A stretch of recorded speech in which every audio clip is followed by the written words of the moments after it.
Alors, je suis récemment tombé sur une vidéo de Blast qui interroge donc un économiste qui a sorti un livre sur la monnaie. Et la monnaie étant un sujet qui me tient particulièrement à cœur, forcément, dessus, il y a des choses que j'ai à dire, des précisions et certains éléments avec lesquels je suis d'accord. Voilà, donc c'est le monsieur en question. Donc il a un doctorat en économie, il enseigne à l'ESSEC ou à l'université de la catholique de Paris, je ne sais plus. C'est trop cher, pas cher, si on se fait avoir ou pas. Donc, c'est vraiment un langage commun. C'est un moyen de paiement reconnu par tous et qui a une capacité de coordination extraordinaire. Parce que on se pointe dans une épicerie, on pose 2 euros sur la table et on repart avec une tablette de chocolat. L'épicier, il connaît pas votre nom, il sait rien de vous et il a exactement ce dont vous avez besoin. Et voilà, vous avez une interaction d'une seconde avec lui, n'importe où dans le monde, et ça suffit avec de la monnaie. Donc, c'est extrêmement puissant et ça va structurer toute la société. Mais effectivement, c'est une question voilà, très politique dont il faut s'emparer. Alors là, avec ce qu'il vient de dire, je suis tout à fait d'accord, puisque la monnaie est une innovation vraiment majeure qui a permis d'arriver aux sociétés auxquelles nous avons actuellement, et puis ça continuera de se développer. Tout ça se fait grâce à la monnaie, qui est une technologie vraiment formidable, qui permet, bon, entre guillemets, la confiance entre des inconnus qui partagent la même valeur transportée par cette monnaie en question, ce qui permet donc par la suite une meilleure spécialisation et développer donc le commerce, l'industrie et l'économie de manière générale, et donc améliorer le niveau de vie de cet ensemble qui partage cette monnaie. Alors ensuite, Qui crée, si j'ai bien compris, l'identité d'une monnaie, c'est la manière dont cette monnaie est créée. Et on aurait tendance à penser qu'il n'y a qu'une seule manière de créer de la monnaie et que ça a toujours été comme ça. Ce que vous montrez dans le livre, c'est que non seulement il y a vraiment une grande multiplicité de types de création de monnaie à travers l'histoire, à travers le monde aujourd'hui, et nous, on s'inscrit dans un choix qui est un choix finalement très politique. C'est pour ça que j'aimerais donc qu'on revienne sur le processus de création monétaire de l'euro, puisque nous, on vit dans la zone euro. Comment est-ce qu'aujourd'hui, on On crée crée des euros. des euros? Alors, effectivement, souvent les gens pensent que bon, c'est la banque centrale qui va faire marcher la planche à billets, donc elle imprime La des Banque billets. centrale européenne, chez nous. Oui, et puis bon, enfin, il y a encore la Banque de France, etc. Mais oui, et donc qui imprimerait des billets, qui les donnerait à l'État, et qui les dépenserait, je sais pas, auprès des fonctionnaires ou autres. Bon, les fonctionnaires, ils sont pas payés en billets. En réalité, c'est pas comme ça que ça marche. Déjà, les billets, c'est 15% de la masse monétaire. L'essentiel, c'est les dépôts à vue qu'on a chacun sur notre compte courant. Et ces dépôts, ils sont pas créés par la Banque centrale, ils sont créés par les banques privées, les banques commerciales. Donc c'est le pouvoir privé qui a la main sur la création monétaire. En fait, les banques créent la monnaie à chaque fois qu'elles vous accordent un prêt, un crédit. Donc vous allez voir votre banquier, vous lui demandez, je sais pas quoi, 10 000 euros pour acheter une voiture. Et ben, il va inscrire sur votre compte 10 000 euros. Et c'est un simple jeu d'écriture comptable. Et donc, il a créé à partir de rien cette monnaie qui n'existait pas avant. Et ça va être détruit au moment où vous rembourserez cet emprunt. Ça détruit la monnaie. Ce qui veut dire que il n'y a pas un stock de monnaie fixe dans l'économie. Il y a un flux de nouvelles monnaies qui est créé en permanence par des nouveaux prêts, et puis un reflux, une destruction de monnaie à chaque fois qu'il y a des remboursements. Donc c'est un peu comme une baignoire qui va se remplir d'un côté et se vider en Oui, on permanence. vous met le schéma à Voilà. l'écran, puisque vous l'avez mis dans le livre pour essayer d'illustrer ça Exactement. justement. Et donc, ça veut dire que la masse monétaire, on n'a qu'un contrôle indirect dessus par les taux d'intérêt. On ouvre plus ou moins fort le robinet en augmentant ou en baissant les taux d'intérêt. On n'a pas un contrôle quantitatif direct, même si on essaye depuis la crise des subprimes, parce qu'on n'arrive plus à le gérer comme ça. Et puis, ça veut dire qu'à chaque fois qu'on crée 1 euro de monnaie supplémentaire dans l'économie, il faut 1 euro de dette supplémentaire. donc je vais m'arrêter là. Enfin, alors donc oui, tout à fait. La création monétaire se fait par les banques commerciales, donc les banques privées. Cependant, petite nuance, la création monétaire n'est pas du ressort total et complet du privé. Il est supervisé donc par les pouvoirs publics, en particulier la Banque centrale, qui là effectivement, pour reprendre son image du robinet, qui va jouer sur le taux d'intérêt, histoire d'influer sur le débit. Et on va continuer l'extrait. Oui, ce que vous dites, que c'est vraiment un système qui est fondé sur la dette. C'est ça. Et Donc, idéalement, c'est un système qui est fondé sur le circuit monétaire dans l'idéal. C'est la banque va prêter de l'argent à une entreprise qui va mettre en place, mettre en œuvre un processus de production. Après, avec ça, elle paye ses salariés, donc l'argent va chez les ménages. Les ménages consomment, donc ça revient dans les entreprises, et du coup, les entreprises peuvent rembourser les banques et la monnaie est détruite. Et quelque part, elle n'a existé que le temps où on avait besoin d'elle pour permettre la circulation de la monnaie. Bon, ça c'est l'idéal. Dans la pratique, de plus en plus, notamment depuis les années 80, de plus en plus, c'est détourné vers de la spéculation. C'est-à-dire que les banques, elles créent aussi de la monnaie quand vous achetez un appartement, par exemple. Et bon, bah là, si c'est un appartement ancien, il n'y a pas de création de nouvelles valeurs, mais pourtant, si le prix de l'immobilier augmente en permanence, la banque crée des crédits de plus en plus grands pour chaque nouvel acheteur, et ça alimente une bulle spéculative. Et pareil sur les marchés financiers, elles achètent des titres de dette, des obligations, de la dette de l'État, etc. Et ça crée de la monnaie et ça va gonfler une bulle, et de la monnaie ne circule pas dans l'économie réelle. Donc c'est pour ça que c'est vraiment un vrai enjeu de savoir d'où ça vient et qui crée la monnaie et pourquoi. Et en l'occurrence, pourquoi les banques créent de la monnaie? Pour s'enrichir, pour faire des prêts à intérêt. Et donc c'est vraiment une forme capitaliste de monnaie où il faut que l'argent créé doit créer de l'argent, quoi. En Bon, alors, d'abord, l'histoire du schéma de base qui est l'entreprise s'endette pour en fait, ensuite produire plus de richesses et donc à la fin, ces richesses vont au salaire et après le salaire retourne à l'entreprise qui permet ensuite de rembourser son crédit. Bon, ça c'est un vieux schéma qui, bon voilà, ça simplifie la chose, mais évidemment, ce n'est pas ça la réalité. Euh, je vais pas épiloguer là-dessus. Bon, alors, l'histoire du crédit qui est détourné de son fonctionnement idéal pour, entre guillemets, faire de la spéculation.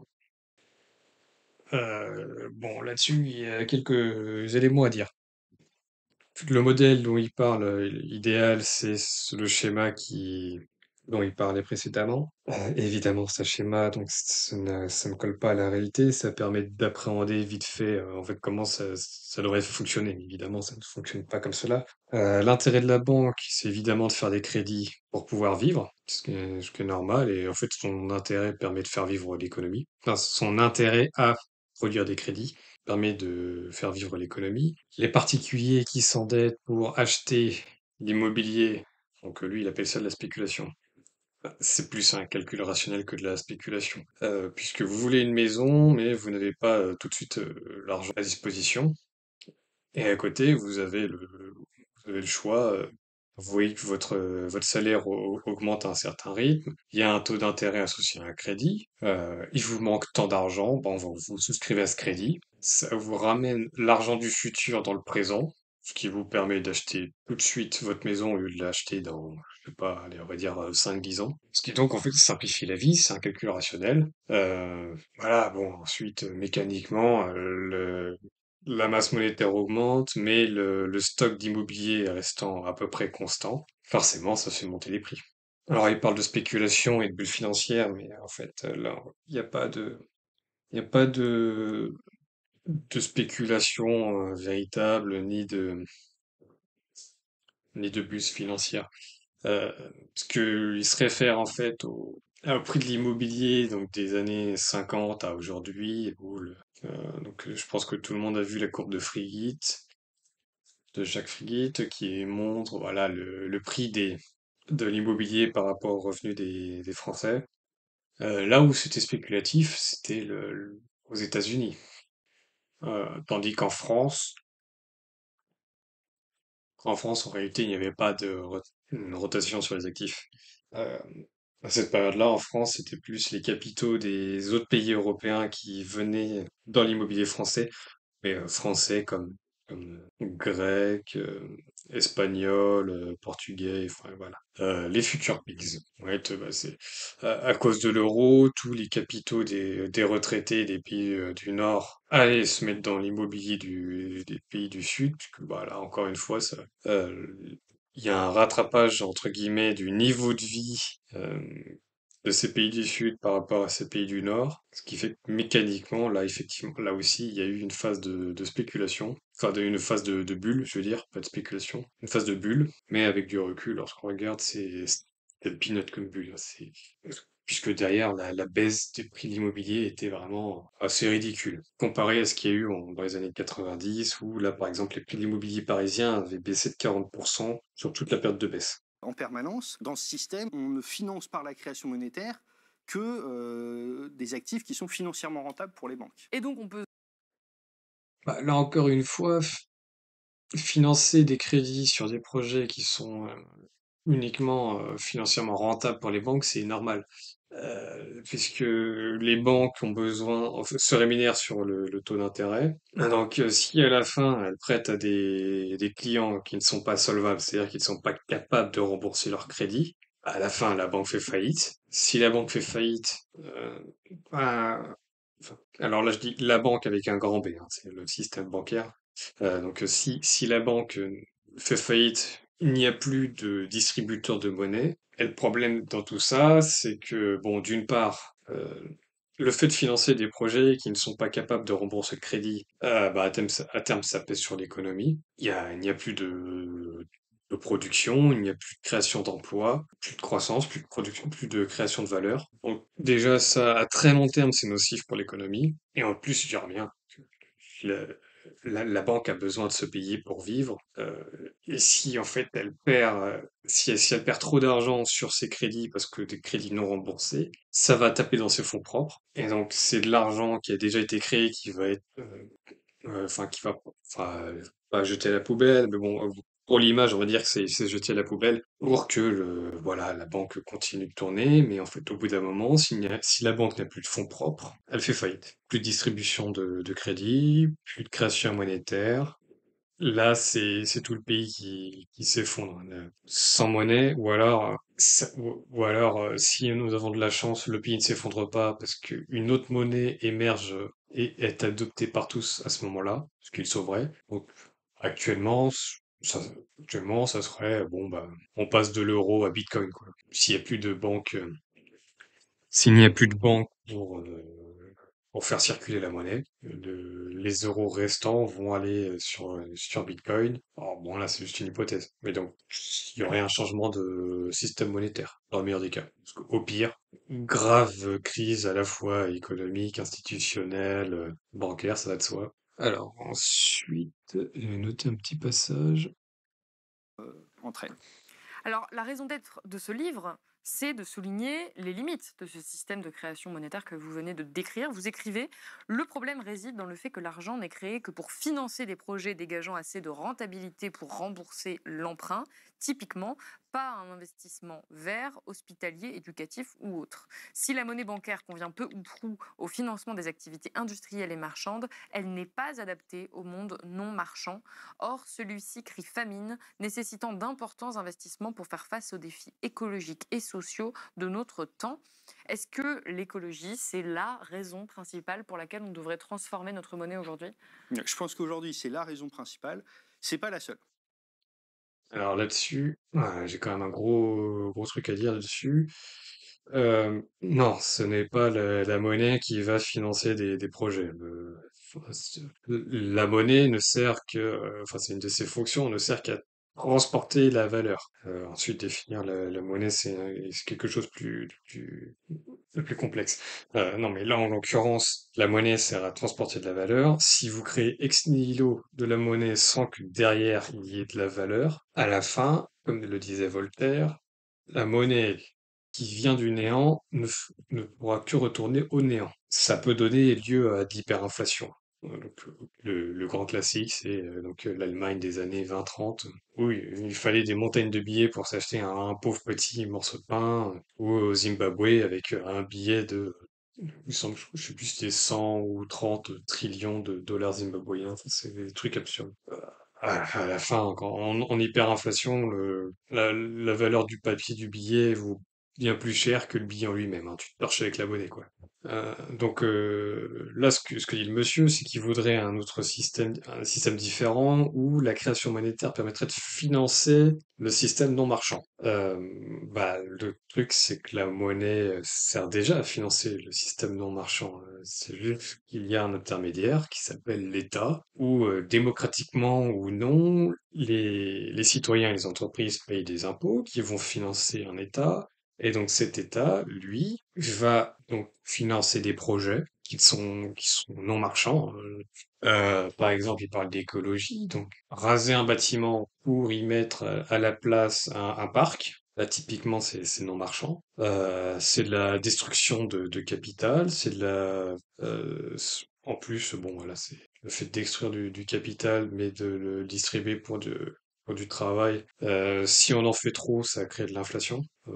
Mais bon, voilà. Donc sur cet exemple-là, si c'est une fois, ça va pas, voilà, on va pas, ça ne va pas se ressentir sur l'économie. Mais donc en fait, pour financer le système non marchand, le système que nous avons déjà actuellement, c'est le système privé, le système marchand va donner une partie de manière volontaire ou non à une troisième partie, donc l'État, qui va financer ces projets non marchands. Et donc alors ça, normalement, dans un système idéal, un pays idéal, les projets financés par l'État sont votés démocratiquement et cet État devrait ne pas avoir recours à de la dette pour des projets comme ceux-ci. Il peut éventuellement avoir recours à la dette pour, par exemple, mettre en place des infrastructures de transport, de construire une nouvelle route pour relier un port avec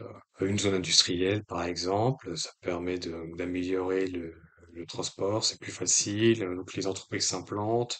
Et ensuite, effet vertueux où il y a de plus en plus d'entreprises qui viennent. Donc à la fin, sur les impôts, l'État s'y retrouve. Mais donc la prémisse qui est donc changer de monnaie ou de système monétaire pour financer le système non marchand, ça, je vais pas être dur, hein, mais ça me paraît hors de propos.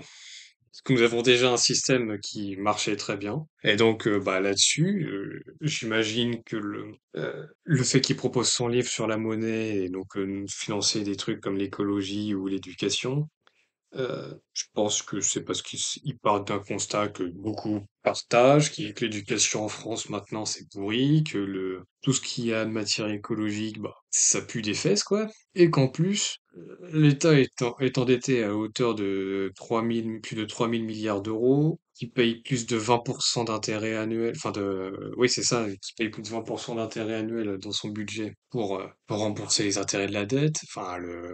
Les hôpitaux privés, enfin, les services publics sont à l'agonie. On voit bien qu'il y a un truc qui marche pas. Donc, à sa place, je partirais donc de ce constat où, quand tout va bien, comme c'était le cas sous De Gaulle, où le système marchand prenait une part de ses profits pour les déléguer à l'État qui va s'en servir pour financer des projets non marchands, bah, ça marche très bien. Bon, voilà.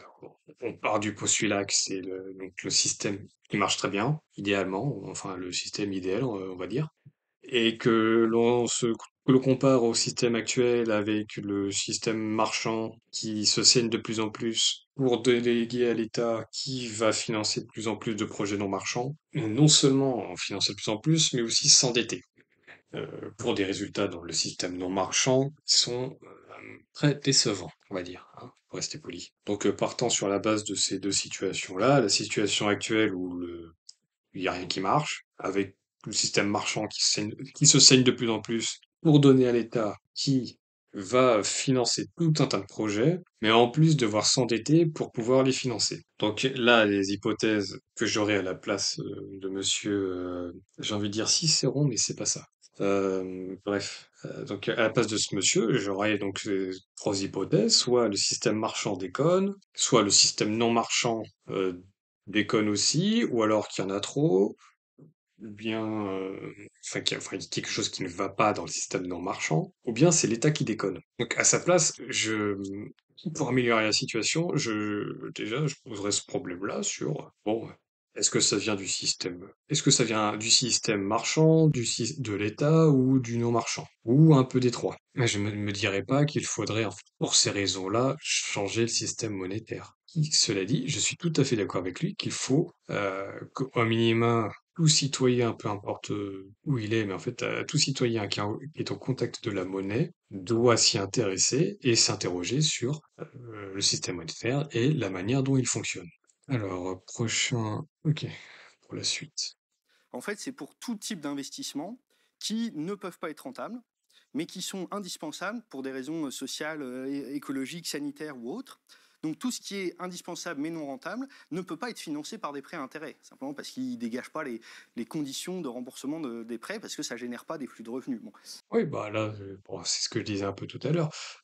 Changer de monnaie pour ces raisons-là, enfin, c'est pas changer de monnaie, c'est changer de système monétaire. Non, c'est pas la raison principale.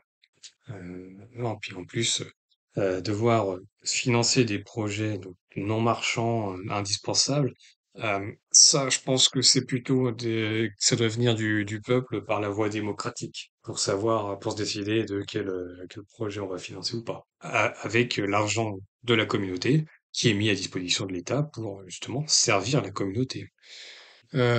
Prochain extrait.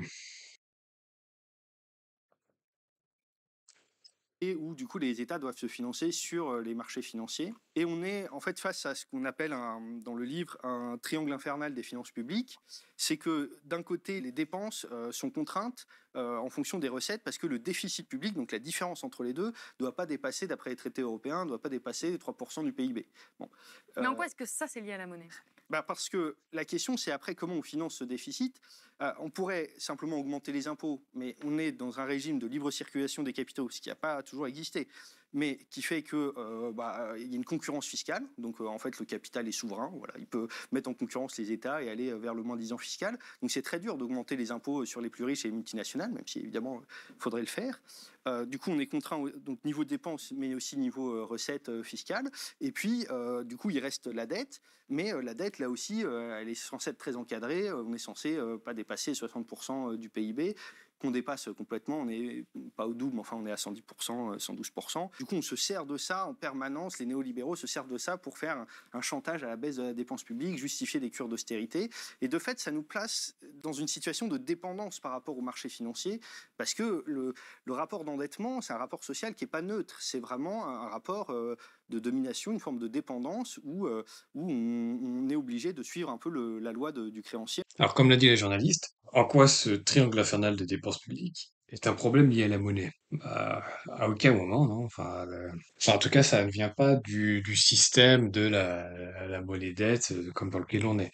En revanche, ça peut venir du système de la monnaie unique que nous avons mis en place avec l'euro. Mais bon, ça, c'est un autre sujet. Parce que là, oui, ce que mais lorsque ce professeur nous dit que l'État est soumis au marché financier, pour lui, c'est un problème, puisqu'en fait, les marchés financiers, maintenant, empêcheraient l'État de s'endetter comme il devrait.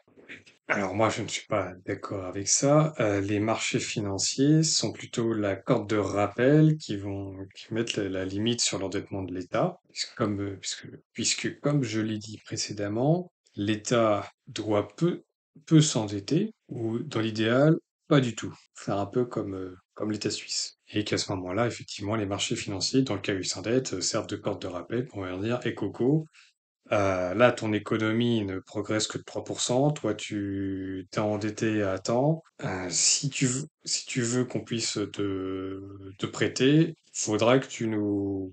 Enfin, comme t'es risqué, là, avec toute la dette que tu as déjà, enfin, on ne va te prêter qu'à condition que tu nous rémunères plus, histoire que, ouais, en fait, on récupère notre capital bien avant que enfin suffisamment de capital avec un taux d'intérêt plus élevé avant en fait, d'arriver sur l'échéance où tu nous enfles en disant bon bah en fait vous me l'aviez dit, je vous ai pas écouté, je me suis quand même endetté, maintenant je ne peux plus vous endetter, donc on fait un trait sur cette dette et on repart à zéro. Et de l'autre côté, les marchés financiers font ah oui merde, bon, c'est chiant, mais au moins on l'avait prévu dans le coup avec un taux d'intérêt plus élevé. Ce qui fait que contrairement à ce que disent beaucoup de gens sur les médias traditionnels, le fait qu'un État fasse défaut sur sa dette, c'est-à-dire qu'il ne la paye pas, et qu'il en est dans l'incapacité de la payer, ça ne veut pas dire que derrière les marchés financiers vont arrêter de leur prêter, de prêter de l'argent à cet État, hein. quand même, l'Allemagne a fait défaut à un nombre incalculable de fois, l'Italie aussi. La France un peu moins, on a fait depuis 1200 ans, j'avais regardé, je crois qu'on est à moins de 10 fois ou... Alors je dis ça de tête, j'aurais dû regarder avant d'enregistrer.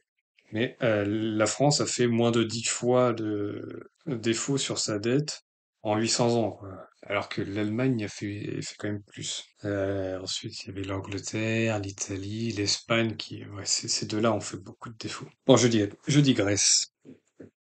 Ah oui, aussi, je voulais préciser ce truc sur les néolibéraux.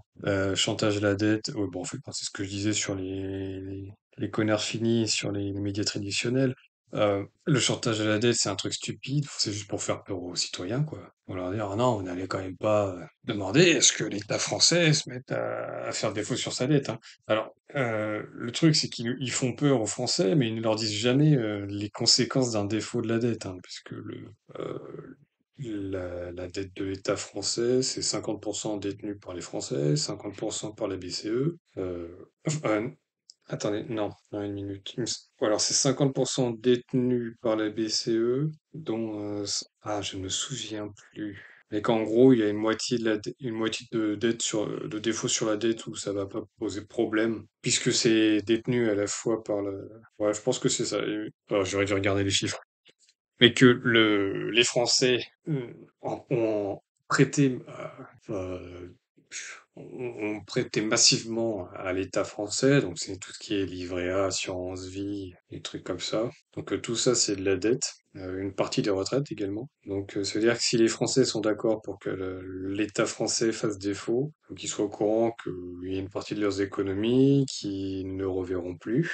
En revanche, tout ce qui est détenu par la BCE, qui est quand même très important. Alors, de ce que j'ai en tête, j'ai le chiffre de 50%, mais je ne me souviens plus si ça correspond à la dette qui est détenue, soit uniquement par la Banque Centrale Européenne, soit détenue par Banque Centrale plus français. Je ne sais plus. Mais voilà, donc en fait, ça va poser un...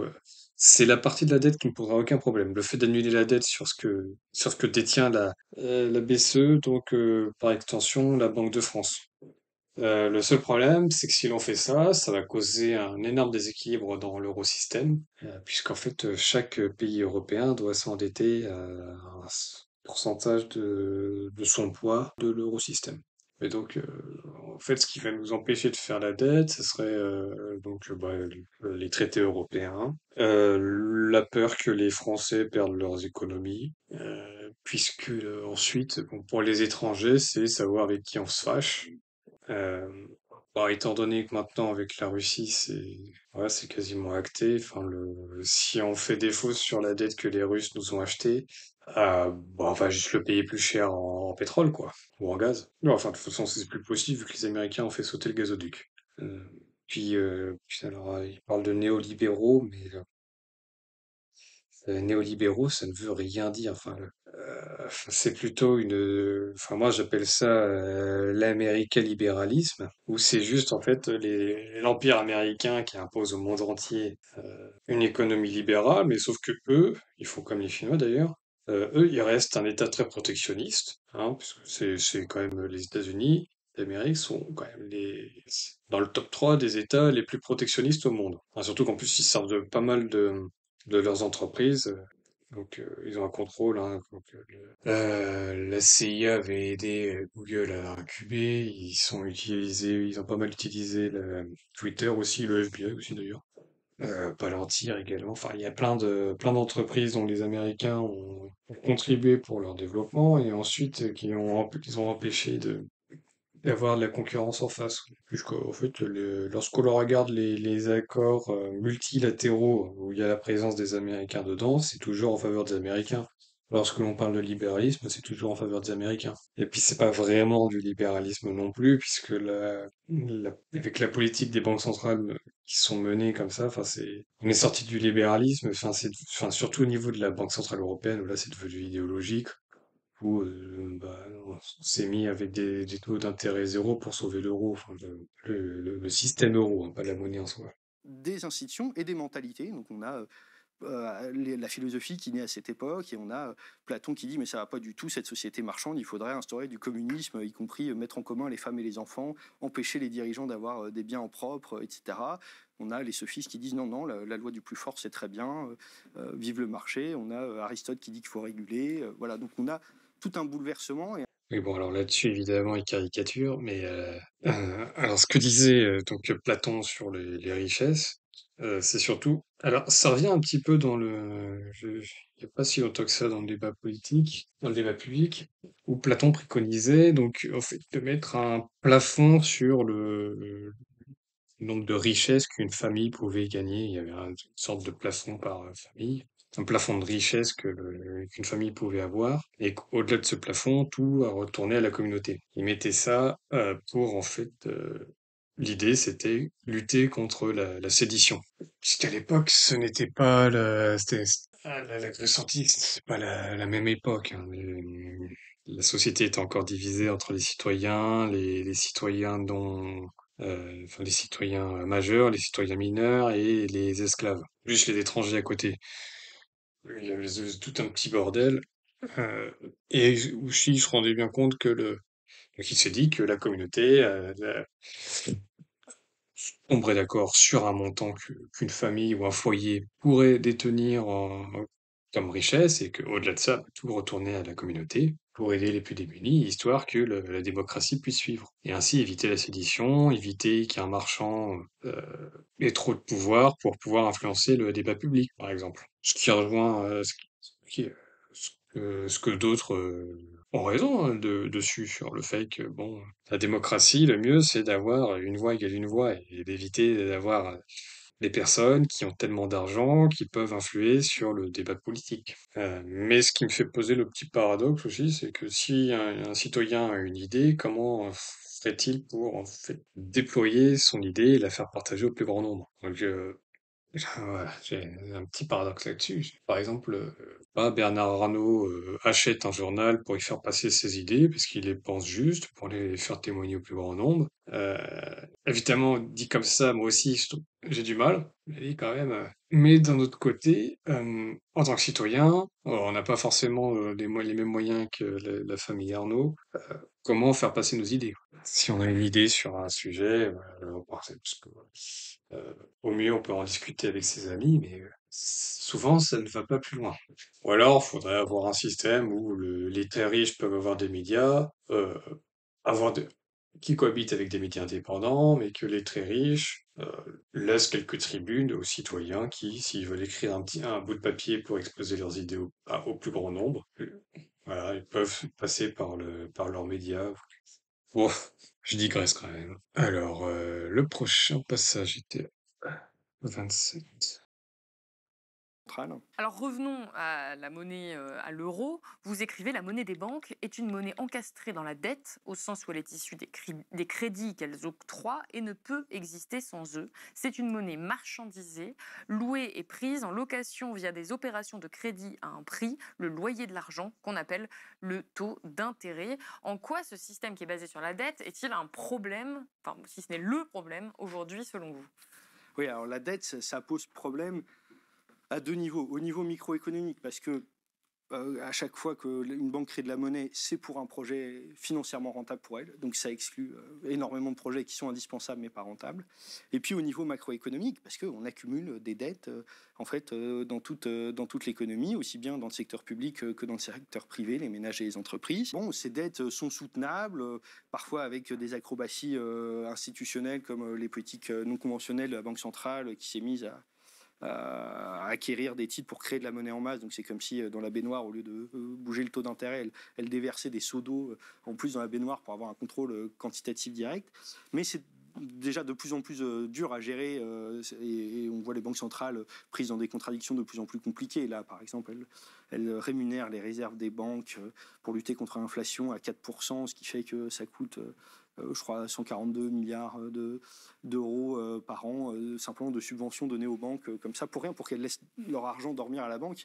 Et ça n'aide en rien à la transition écologique ou sociale. Bah, Oui, vous, là, en fait, au niveau macroéconomique, la monnaie d'aide, ça pose problème parce que ça va être à très long terme. C'est toujours géré n'importe comment, ça finit par exploser. Ce n'est pas la première fois que ça existe dans l'histoire de l'humanité. C'est pour ça que régulièrement, on retourne à des monnaies plus, qui ont été choisis en fait à différentes époques, dans différentes civilisations, à différents endroits sur Terre, qui sont par exemple les métaux précieux comme l'or, où là, bah, c'est difficile de falsifier la valeur de la monnaie. Puisque là, encore une fois, donc, là, ce qu'il dit sur les acrobaties, c'est le quantitative easing de la BCE, qui, bon, en fait, la BCE rachète des dettes pour rapporter la liquidité sur les marchés financiers. Donc, fait la création monétaire en open market, comme on en marché ouvert, comme on le dit. De plus, bon, la Banque centrale, au niveau macro, fait n'importe quoi, parce que elle a le pouvoir de jouer sur le taux d'intérêt, euh, alors que le taux d'intérêt vaut mieux, ça serait mieux que ce soit géré, en fait, c'est pas un marché, mais le problème, c'est que maintenant, le nombre de banques est trop concentré, ce qui fait que au moment des subprimes, a été révélé que le Libor était en fait manipulé par les banques. Donc là encore une fois, on a un problème, c'est on a un problème, ouais, plutôt d'ordre philosophique, puisque les banques, pour qu'elles fassent bien leur travail, il vaut mieux qu'elles soient à niveau local, mais en même temps, nous avons besoin de banques internationales pour pouvoir faire nos échanges internationaux et chacun avoir son ordinateur, son smartphone. Manger maintenant, puisque maintenant la France est déficitaire en termes de denrées alimentaires depuis, depuis 1600 et quelques, et depuis le XVIIe siècle, la France était autosuffisante alimentairement parlant, et puis maintenant, ça datait d'un peu avant les confinements, je crois. Il me semble que c'était 2018 ou 2019, donc sous Macron, que maintenant la France est importatrice nette de denrées alimentaires. On n'est plus autosuffisant, super. Donc avec ce problème sur le truandage du Libor, le problème sur la concentration des banques commerciales, plus le besoin d'avoir des banques internationales, donc c'est-à-dire peu de banques. Mécaniquement, c'est-à-dire qu'il faut concentrer des banques pour que le système marche bien, faire des économies d'échelle. Et d'un autre côté, les banques centrales qui finiront tôt ou tard par faire n'importe quoi avec les taux d'intérêt, donc encore une fois, foutre le bordel dans la monnaie et foutre un bordel un monstre au niveau des dettes. Donc oui, sur le niveau macro, je suis d'accord avec lui, pas pour les mêmes raisons. Et au niveau micro, je suis totalement en désaccord. Prochain extrait.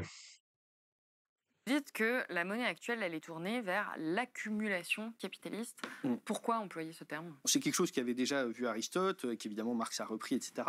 La monnaie, au départ, on se dit, ça doit servir aux échanges marchands. Et c'est quoi un échange marchand? On part d'une marchandise. C'est-à-dire que chacun, pour pouvoir avoir de l'argent, va vendre quelque chose sur le marché. Moi, je vends des heures de cours en tant que prof. Voilà, vous vendez votre métier de journalisme. Et en échange, on obtient une somme d'argent et on peut acheter des marchandises de la même valeur pour cette somme d'argent. Donc l'échange marchand, au départ, il y a une marchandise, à la fin, il y a une marchandise. La monnaie n'est qu'un intermédiaire des échanges. Le capital, c'est un rapport social très différent. C'est inverser le rapport à la monnaie, c'est en faire le point de départ et le point d'arrivée. C'est vous avez une somme d'argent, donc déjà vous êtes riche au départ, donc une question de classe sociale derrière. Et puis, vous utilisez cette somme d'argent pour acheter une marchandise qui va vous donner encore plus d'argent. Donc, vous achetez une dette qui vous rapporte des intérêts, vous achetez des bitcoins que vous allez revendre plus cher après, vous achetez un appartement qui vous ramène un flux de loyer, etc., des actions, voilà, ou le salariat. Vous achetez de la force de travail et après, vous récoltez le produit du travail des salariés et vous le revendez sur le marché plus cher et vous empochez des profits. Donc, c'est cette logique où l'argent doit faire de l'argent. Et c'est à cette condition qu'on crée de la monnaie aujourd'hui. Les banques créent de la monnaie si ça leur rapporte de l'argent, et uniquement si ça leur rapporte de l'argent. Ok, bon, sur la fin, de toute façon, là, je l'ai déjà dit, les banques qui créent de l'argent, bah, forcément, elles en ont besoin elles ont besoin de financer des projets qui vont créer plus de richesses que le crédit qu'elles ont octroyé. Donc, ça permet la croissance économique et en même temps la banque de vivre. Alors ensuite, il y a un truc sur la monnaie capitaliste. Là. Je sais pas comment il a fait pour trouver ce genre de choses. Mais déjà, il part du postulat étrange et un peu bête de dire que la monnaie n'est cantonné qu'au fait de permettre les échanges marchands ou non marchands, hein, enfin permettre les échanges marchands. La monnaie, quand même, ce qui est important, c'est qu'elle puisse, en fait, ce qui est important pour la monnaie, comme c'est un liant à la fois dans la confiance et un transporteur de valeur dans le temps, ça ne peut pas se cantonner qu'au fait d'avoir des échanges marchands. Enfin, de toute façon, tout le monde, enfin, si ça ne conservait pas sa valeur dans le temps et qu'il n'y avait pas de taux d'intérêt pour se faire, enfin, effectivement, personne n'aurait d'épargne pour pouvoir subvenir au cas où qu'il y ait une merde qui leur arrive et donc sortir leur argent qu'ils avaient mis de côté. La monnaie permet également de transporter la valeur dans le temps. Aujourd'hui, je peux acheter un morceau de pain avec 5 euros. J'espère que je puisse toujours acheter avec ces mêmes 5 euros un morceau de pain l'année suivante. Si je suis obligé d'avoir 10 euros à la place de ces 5 pour acheter la même quantité de pain, je me débarrasserai très vite de cette monnaie pour ensuite acheter des choses qui vont conserver ou conserver la valeur dans le temps, à défaut d'en prendre. Enfin, en valeur faciale, ça prendra de la valeur, mais dans la même unité monétaire, comme le morceau de pain. On commence avec 5, on en arrive à 10. Voilà, ça s'appelle de l'inflation, la monnaie qui perd sa valeur. Donc, ce que je veux dire par là, c'est que la monnaie permet non seulement les échanges, mais aussi le transfert de la valeur dans le temps. En économie, on appelle réserve de valeur, en plus d'intermédiaire des échanges. Et vous avez une somme d'argent, donc déjà vous êtes riche au départ, donc il y a une question de classe sociale derrière. Et puis, vous utilisez cette somme d'argent pour acheter une marchandise qui va vous donner encore plus d'argent. Donc vous achetez une dette qui va Ah oui, non, mais voilà, c'est pour ça. Là, ils confondent monnaie et capital. vous rapporter des intérêts, vous achetez des bitcoins que vous allez revendre plus cher après, vous achetez un appartement qui vous ramène un flux de loyer, etc., des actions, voilà, ou le salariat. Vous achetez de la force Le de travail. capital, c'est totalement différent. Enfin, le capital, c'est l'ensemble des actifs qu'un agent économique possède. Par exemple, Bernard Arnault, lui, il possède le groupe LVMH. Donc ça, enfin, il en possède une partie, quoi. Parce qu'il ne possède pas tout le groupe. Donc ça fait partie de son capital. Plus sa maison aussi, ça fait partie de son capital. Son compte en banque avec dessus 1000 euros dessus, bah, c'est de la monnaie, mais c'est aussi effectivement, euh, enfin c'est de la monnaie, ça fait partie de son capital, puisque c'est la valeur qui est stockée dedans. Et je pense qu'en fait, il fait ce raccourci-là entre la monnaie qui transporte la valeur et qui le stocke avec le capital. Alors que, bon, quand même, la monnaie, c'est quand même juste un pont entre la valeur, le capital, les marchandises et les individus. Ou alors, lorsqu'il parle de capital en pensant à la monnaie, il doit penser à un exemple bien précis. Je suppose les banques, lorsqu'elles font des crédits pour pouvoir faire leurs opérations de marché sur les marchés financiers. Mais s'il pense à ça, ce sera un raccourci désastreux dans sa pensée. Une dette qui vous rapporte des intérêts, vous achetez des bitcoins que vous allez revendre plus cher après, vous achetez un appartement qui vous ramène un flux de loyer, etc., des actions, voilà, ou le salariat. Vous achetez de la force de travail et après, vous récoltez le produit du travail des salariés et vous le revendez sur le marché plus cher et vous empochez des profits. Donc c'est cette logique où l'argent doit faire de l'argent. Et c'est à cette condition qu'on crée de la monnaie aujourd'hui. Les banques créent de la monnaie si ça leur rapporte de l'argent et uniquement si ça leur rapporte Oui. de l'argent. Ok, bon, il a toujours cette connotation du fait que anticiper le futur et acheter au moment présent pour ensuite revendre plus tard, pour lui, c'est mal. Bon, en même temps, en France, on est béni dedans.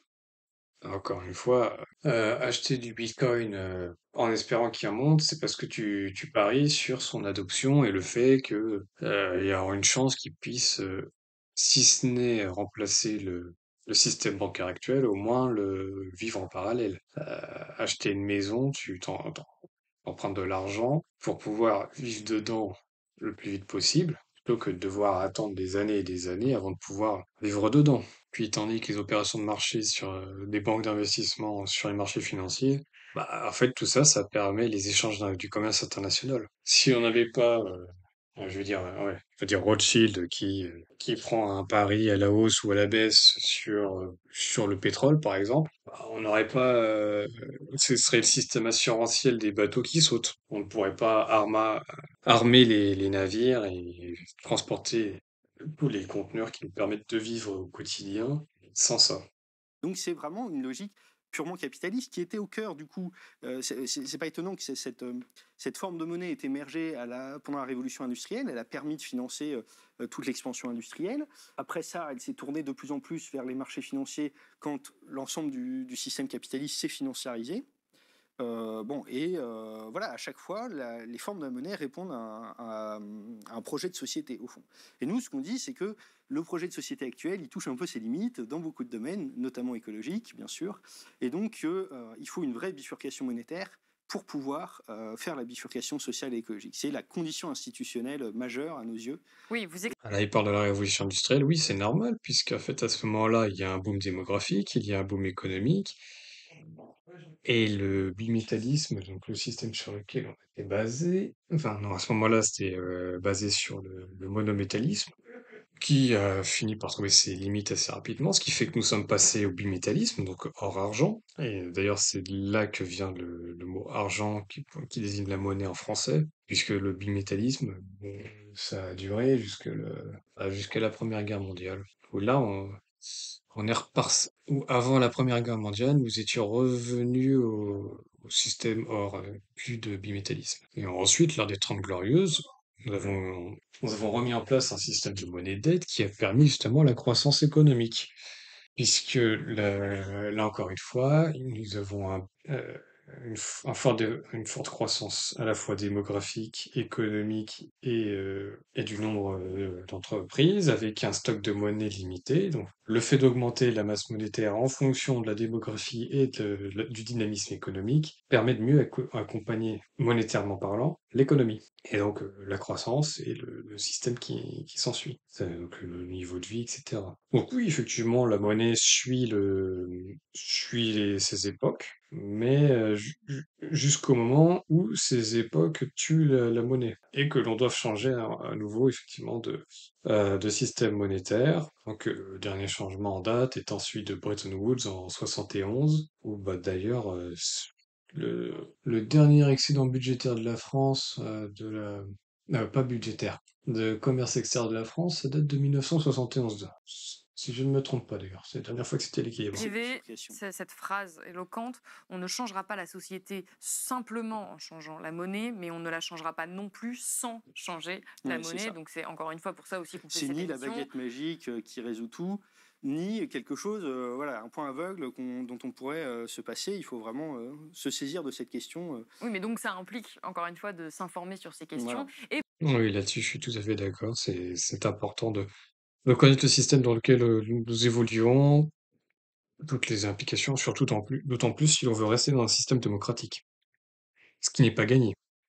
Parce que la démocratie, ça va, ça vient difficilement, ça repart facilement. Alors que pour la conserver, ce que je pense, c'est qu'il faut être plus une démocratie aura de citoyens qui soient libres euh, sur les plans que vous voulez, que finance,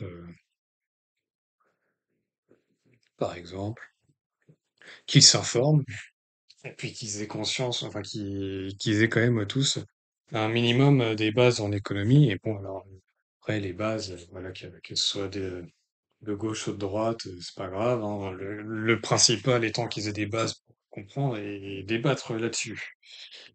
Et le fait qu'on ait un maximum de citoyens qui débattent sur un sujet nous rapprochera, je l'espère, du système le plus juste. Et donc, là, en l'occurrence, je suis tout à fait sur la même longueur d'onde que ce professeur. Euh, c'est que la monnaie fait partie de ces enjeux-là. Alors, l'autre extrait.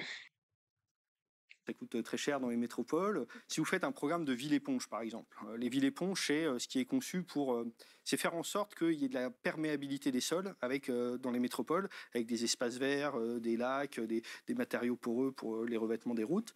Bon, ça, c'est indispensable pour drainer les eaux pluviales quand il y a des fortes précipitations. Et les fortes précipitations, il y en a de plus en plus avec le réchauffement climatique. Et bon, acheter une emprise urbaine pour raser ce qu'il y a dessus et faire un espace vert qui va rapporter aucun flux d'argent, ça peut être fait que par des subventions et pas par des prêts à intérêt.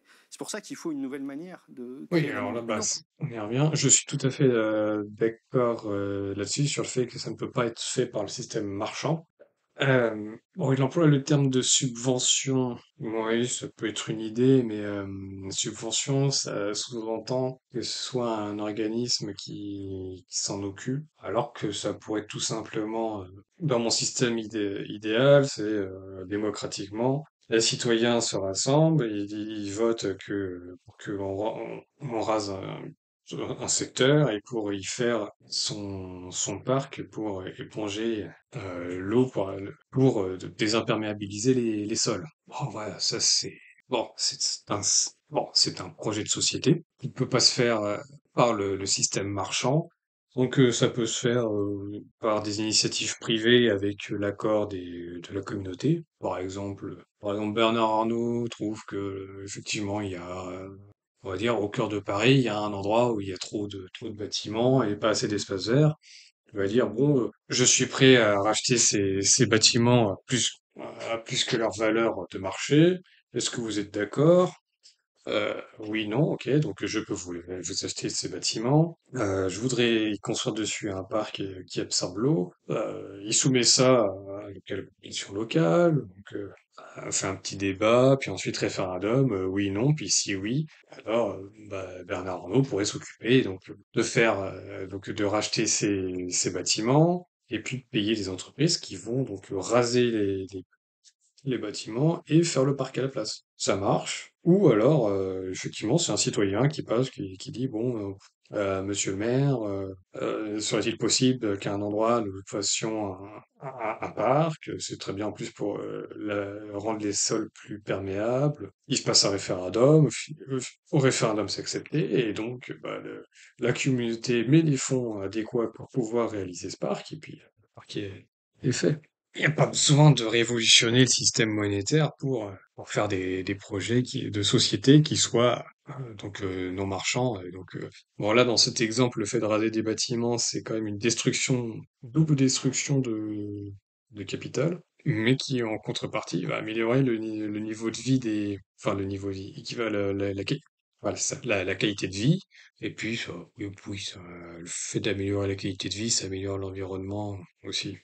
Le seul détail, c'est que si l'on fait trop ce genre de choses, c'est qu'à la fin, à force de détruire du capital avec une masse monétaire constante, là dans ce cas-là c'est constant parce que si l'État s'endette pour pouvoir faire ce genre de projet, ça créerait beaucoup plus d'inflation et ça se sentirait beaucoup plus nettement sur le taux de change par exemple. Mais si démocratiquement ça ne pose pas de problème à l'ensemble des Français. Pourquoi pas, hein, l'État peut, sans s'endetter ou en s'endettant, continuer à faire ce nombre de projets. L'ajustement finira par se faire au niveau du taux de change. Là-dessus, il n'y a pas d'inconvénient. La seule chose, c'est qu'il faudrait qu'à ce moment-là, la France soit libre et donc sorte à la fois de la zone euro et de l'Union européenne pour pouvoir réaliser ces projets de société. Donc, là, dans ces exemples-là, ces projets d'écologie. Alors ensuite, ah bah, c'est parfait. On comprend en vous écoutant la nécessité de transformation monétaire majeure. Vous intitulez votre chapitre La monnaie de demain. Comment fonctionnerait en quelques mots cette nouvelle monnaie finalement? Donc l'idée, ce serait qu'on aurait ce qu'on appelle un institut d'émission, puisque ce serait plus une banque centrale. Une banque, c'est une institution qui prête de l'argent. Donc s'il s'agit de créer de l'argent en la donnant et pas en la prêtant, bon. Donc on appelle ça un institut d'émission, mais qui pourrait être logé dans la banque centrale si besoin, pour notamment des raisons de compatibilité avec les traités européens. Oui, ah bon, alors là, le fait d'avoir un institut d'émission, le danger, ce serait que l'on ait des personnes, enfin, le danger, ça serait que l'institution se mette à émettre beaucoup de monnaie sans contrepartie, puisque le système de monnaie dette a bien ses défauts, mais au moins sa qualité, c'est qu'il y a en contrepartie d'un projet, il y a quand même à la clé soit une augmentation de la richesse créée, soit des garanties. Dans le cas des particuliers, l'exemple le plus simple étant une maison où si jamais je prends le cas des États-Unis où c'est plus répandu comme ça.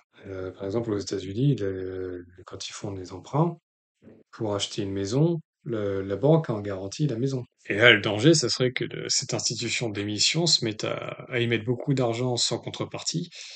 Et donc derrière, le risque que, bon, alors déjà, effet cantillon, le risque étant que tous ceux qui soient dans leur entourage proche de cette institution monétaire en bénéficient en premier, et donc s'enrichissent à cause de ça, puisqu'ils ont suffisamment d'argent à la clé pour pouvoir s'acheter des actifs, un petit peu comme dans la situation actuelle, mais pour des raisons différentes. Et donc à la fin, sans contrepartie, le risque étant que la monnaie finisse par retourner à zéro, et là il faudra encore changer de système monétaire après avoir fait une énième fois la même connerie, quoi. Donc cet institut d'émission déciderait de combien de monnaie il faut créer pour répondre aux besoins écologiques, sociaux, etc., sans évidemment créer trop de monnaie et sans qu'il y Mais ait donc ça d'effet s'inscrit dans le système inflationniste. actuel quand même. Alors, Sans créer trop de monnaie, ça peut se faire sur quelques années, mais sur le très long terme, ça passera jamais.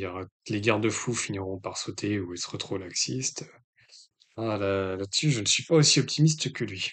là, effectivement, dans ce livre, on ne propose pas une révolution complète, au sens où on ne prétend pas retirer tout pouvoir de création monétaire aux banques. On veut simplement rajouter un nouveau mode d'émission en plus du mode bancaire actuel. Voilà, un nouveau mode dédié au financement de tous les investissements indispensables mais pas rentables. Est-ce que ça Bon, alors là, la journaliste pose une bonne question. Est-ce que ça va tout déséquilibrer? Non. En revanche, lorsque vous êtes payé en euros ou en francs CFA, par exemple, en fait, dès que vous allez recevoir vos francs CFA, vous allez tout de suite les convertir en euros. Francs CFA ou dollars zimbabwéens ou peso argentin. Bah, tiens, c'était récemment dans l'actualité. Ou peso argentin. Vous êtes payé en peso argentin. Avec l'inflation de dingue qu'ils ont, bah, vous changez cette monnaie n'a aucune valeur, vous la changez immédiatement contre de l'euro. En fait, on arriverait à ce genre de système. Alors, pas immédiatement, mais à terme, s'il n'y a pas de règles qui sont respectées, s'il n'y a pas de garde-fous qui restent, ouais, parce que justement, le problème avec les traités, c'est que pour la construction de la zone euro, bah, il y a un cadre qui a été mis pour éviter des excès. Évidemment, bah, tout ça, on s'en fout. Les 3% de déficit annuel, ça a sauté. Les 60% d'endettement à hauteur du PIB, ça a sauté. La Banque centrale qui doit veiller à la stabilité de la monnaie, bah, ça aussi, ça a sauté. Donc, même en mettant des règles strictes, ah, ça ne tient pas.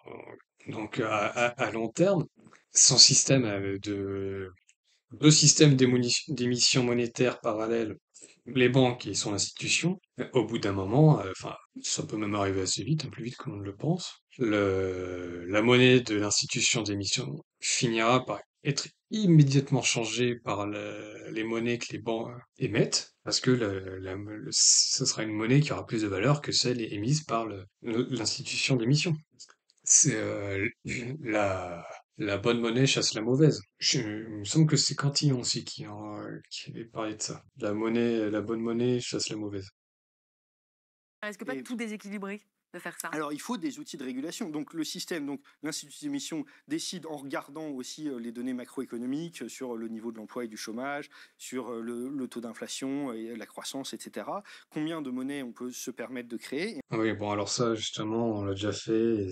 Enfin, on le fait actuellement avec la zone euro, ça marche pas. Le problème de la monnaie, c'est que regarder les données macroéconomiques, ça, en réalité, ça n'a pas tant d'importance, en fait, suivant la manière dont elle arrive dans le système économique, soit elle est dans la sphère réelle, soit elle est dans la sphère financière, et ça n'a pas les mêmes impacts. Donc, même s'il venait à réaliser cette idée, franchement, je n'arrive pas à y croire.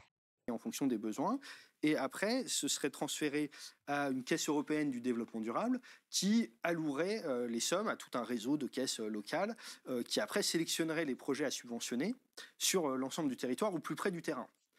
Ça justement, ça s'appelle le système bancaire traditionnel qui est censé faire ce travail-là. Sauf que le problème, c'est ce que je disais tout à l'heure, c'est qu'avec la concentration des banques et le fait que le système bancaire européen va mal, bah, il n'y a plus d'agences qui émettent, enfin, qui remplissent leur rôle historique. Après, oui, bon, si je veux refaire ça, ça va rajouter une couche supplémentaire, que de surcroît, un réseau en plus qui financera des choses qui ne sont pas rentables. Donc ça fera en fait d'énormes dépenses au niveau de l'État pour maintenir ce système en place. C'est sûr que ça promet un avenir radieux, ce genre de projet. Avec, nous, ce qu'on voudrait, c'est une gouvernance qui inclut vraiment toutes les parties prenantes de la société civile. Donc, les représentants des chambres de commerce et de l'industrie, des syndicats, des associations de défense de l'environnement, etc. Ouais, bon, ok, des représentants, encore une fois. Mais je croyais qu'il parlait des personnes les plus proches du terrain. Chambre des commerces, mais chambre des commerces, ils sont à Paris. Enfin, l'idée est bonne, la réalisation semble mauvaise. Des élus locaux, pour que vraiment ça réponde aux besoins de la société et que ce soit la monnaie de la société civile et pas ni des banquiers ni des technocrates. Voilà. Et à ce moment-là, bon, sur tout le territoire, ils sélectionneraient les dossiers de demande de subvention qui pourraient venir aussi bien des ménages qui veulent faire isoler leur résidence ou acheter un véhicule électrique ou autre, que des entreprises. Hein. Il y a aussi des entreprises qui vont être obligées de faire des transitions radicales et qui peuvent compromettre leur rentabilité. Je prends juste l'exemple des industries du ciment et de la chaux. Ouais, donc c'est ça, il réinvente la banque, enfin le système bancaire, quoi.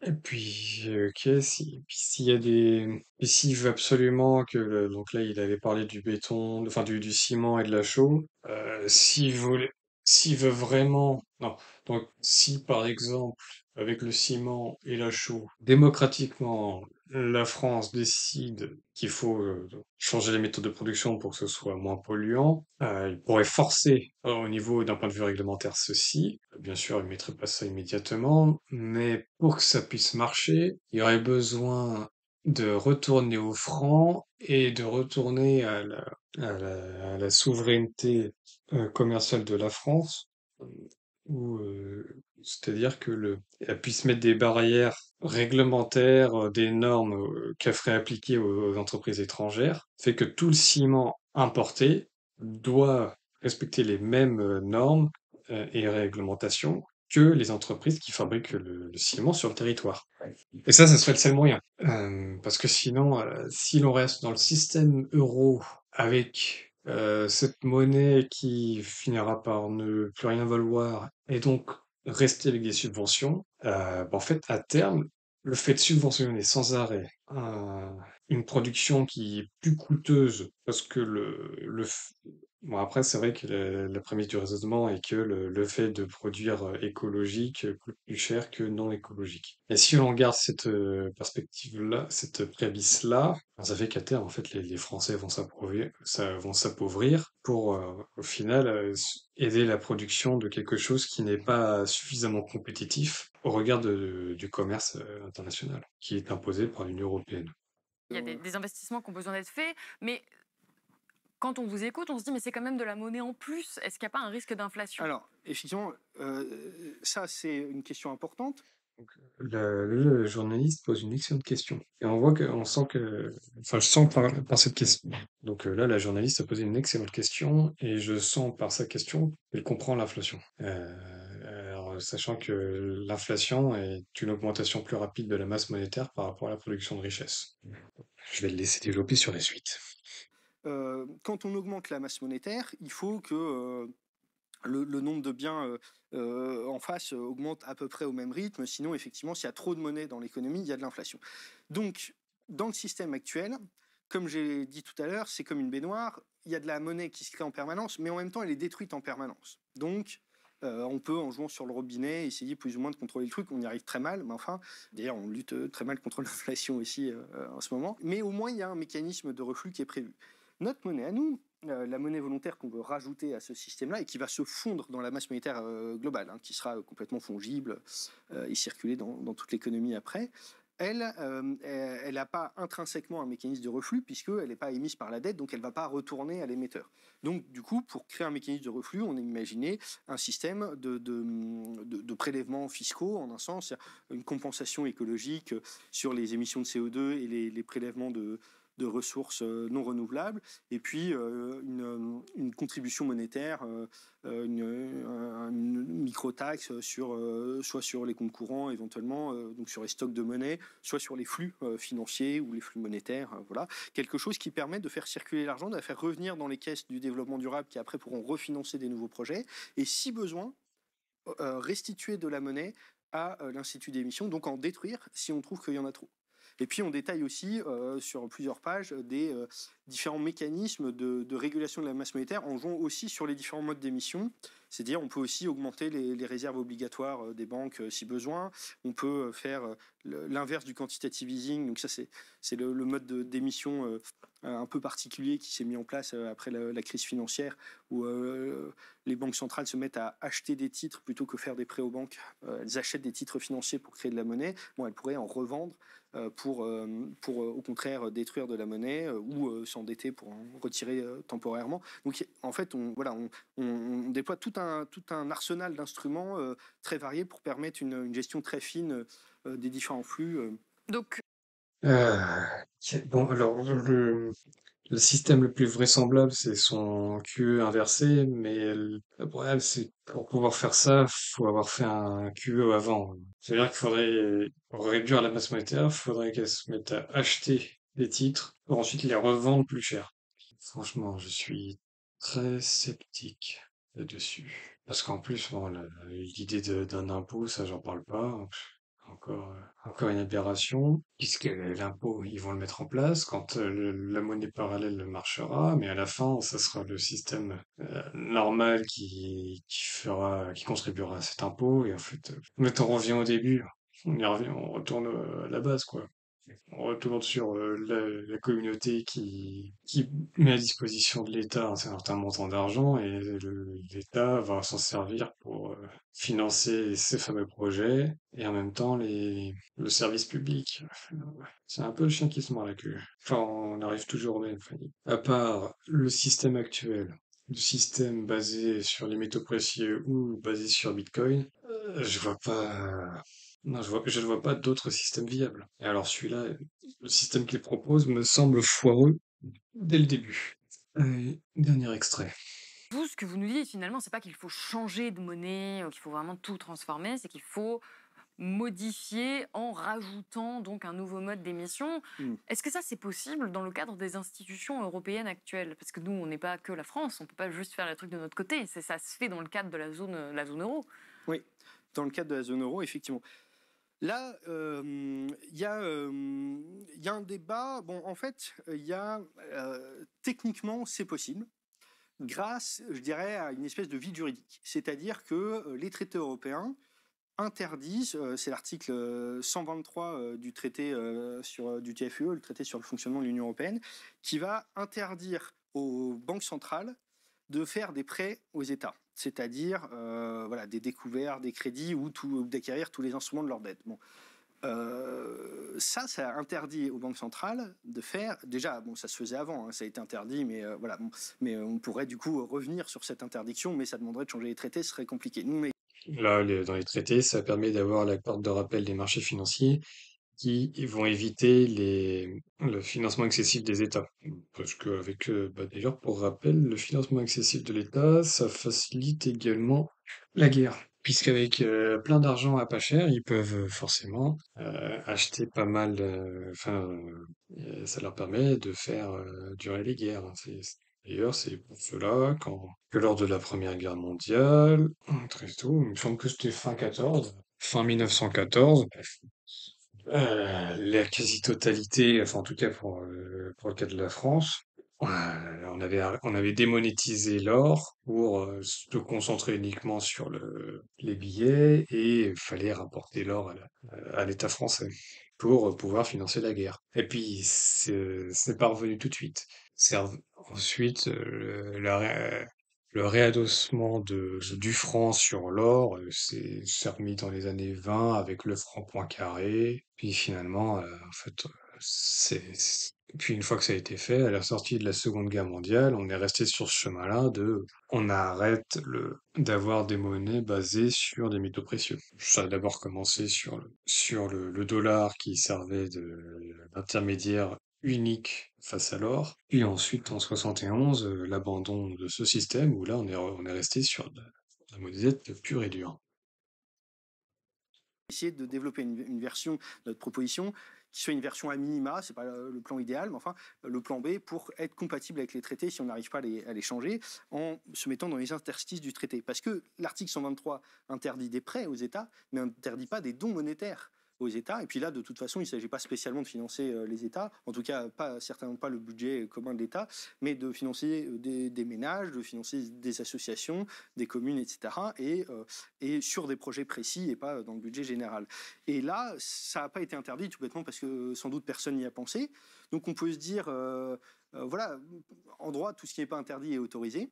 Alors ça, le truc tout ce qui n'est pas interdit par le droit est autorisé, c'est une conception anglo-américaine, alors que la conception française, de facto, c'est plus tout ce qui n'est pas autorisé dans le droit est interdit. Bon, après, comme le droit européen, c'est du droit quasiment anglo-américain, c'est vrai que ça pourrait passer. Ça ferait jurisprudence. Cependant, les dons peuvent être considérés comme un crédit ou un prêt à 0% avec une maturité indéfinie. Ça serait intéressant qu'il y ait une jurisprudence là-dessus.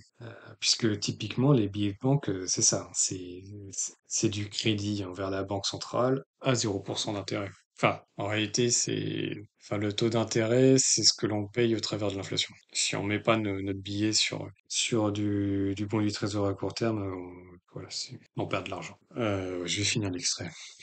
L'idée, c'est que cet article visait essentiellement à empêcher que les États s'endettent trop en pouvant emprunter sans fin à la Banque centrale. Là, c'est pas le cas, ça créera pas 1 euro de dette supplémentaire. Après, on peut se dire, oui, mais les traités visaient pas que ça, ils visent aussi à interdire qu'il y ait trop de création monétaire pour lutter contre l'inflation. Parce que, effectivement, l'article 127 du traité nous dit que voilà, la grande priorité de la Banque centrale, c'est la stabilité des prix, c'est pas l'emploi, c'est pas la transition écologique, c'est qu'il n'y ait pas d'inflation. Et donc, est-ce que ça contreviendrait pas? Là, en fait, on a l'exemple tout bêtement du quantitative easing, c'est-à-dire les politiques non conventionnelles que sont mises à faire. Alors la BCE, c'est massivement depuis 2015. Elle s'est mise à créer des milliards, des milliers de milliards, et à acheter comme ça des titres sur les marchés financiers. En achetant de la dette publique en plus. Alors elle n'a pas directement prêté aux États parce qu'elle rachète des créances sur l'État à des gens qui ont...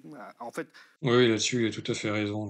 La BCE s'est mise à racheter les titres de dette publique des banques commerciales pour, en fait, faire bon, une pression à la baisse une pression acheteuse sur le taux d'intérêt d'emprunt des États, ce qui permet de faire diminuer le taux d'emprunt parce qu'il y avait une pression acheteuse. Et par la même occasion, a donné plus de liquidité aux banques, avec l'idée que les banques avec plus de liquidité pourraient faire plus de crédit. Sauf que le problème, c'est que encore une fois, là, ça donne lieu à de la monnaie sans contrepartie. Enfin, si, la contrepartie, c'est quand même un titre d'aide d'État, mais bon, c'est quand même moyen comme contrepartie de valeur. Ça ne vaut pas un appareil industriel productif. Et c'est surtout qu'en plus, pour les banques, c'est de l'argent facile. Enfin, ils servent juste d'intermédiaire. Ils achètent un bout du trésor, un bout du trésor qu'ils revendent à la banque centrale. Ils n'ont pris aucun risque et ils ont de l'argent. Enfin, c'est de l'argent facile, c'est de l'argent gratuit là-dessus. Le problème, c'est que ça se paye. Et ça se paye notamment sur la baisse du niveau de vie. Faudrait que je mette mon graphique sur la PPA d'ailleurs. une banque, la Société Générale ou la BNP va prêter de l'argent à l'État et puis 5 minutes après revendre sa créance à la Banque centrale. Donc indirectement, c'est vraiment comme si la Banque centrale prêtait, mais on a contourné pour vraiment respecter la lettre, même si c'est un peu contraire à l'esprit des traités. Et on a créé, par exemple, en 2016-2017, on crée 80 milliards par mois. Nous, là, ce qu'on propose, c'est même pas 20 milliards par mois, hein. Enfin, on pourrait faire plus, et voilà. Mais donc, c'est dans des proportions qui sont tout à fait raisonnables. Pendant la crise sanitaire, on crée 140 milliards par mois comme ça. Là, nous, on crée sans augmenter la dette. On demande simplement qu'il y ait au moins 20 milliards par mois qui soient créés pour la transition, pour que ça serve pour une vraie bifurcation.